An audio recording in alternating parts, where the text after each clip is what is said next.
Welcome back. In this lesson, we're going to look at how we can work with images within our canvas using the Python image library, or PIL, which we installed using Pillow.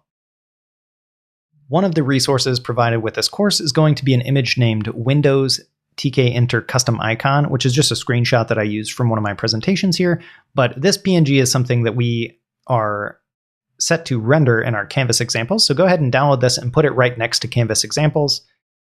And then we're going to just go ahead and run Canvas examples here and see what happens when we click render JPEG, which funny enough is actually a PNG. So that's a little mistake there. But if we go ahead and we look here, this is the code that was utilized to render this.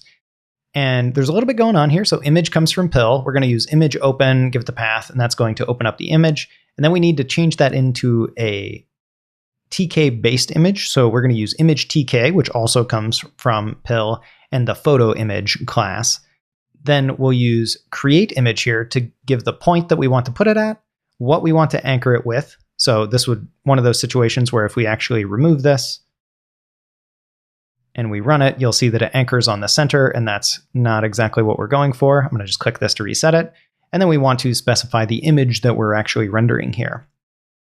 This is actually pretty simple and not a big deal, but one thing I do want to draw your attention to is this right here. We're doing canvas image photo, and this looks a little goofy. And if we go ahead and we comment this line out and we run the code, you'll see that nothing renders.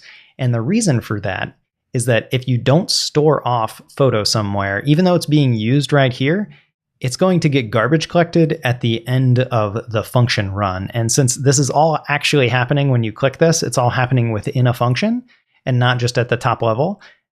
Photo doesn't continue to live on in memory. It was local to the function that was being used. This won't always happen for you, but it's a good practice to actually just tie this photo to something that you know is going to stay in memory so that it doesn't get garbage collected later on. So if we go ahead and we clear that back out and we hit run code again, it's going to actually render it back out for us. There are a lot of different variations and different types of images you can potentially run into, but a good way to get started here is if we go back up to the top of our file here, you can see from PIL import image TK and image. Using these two things, we can open most types of images and get them rendering within a canvas using the create image function.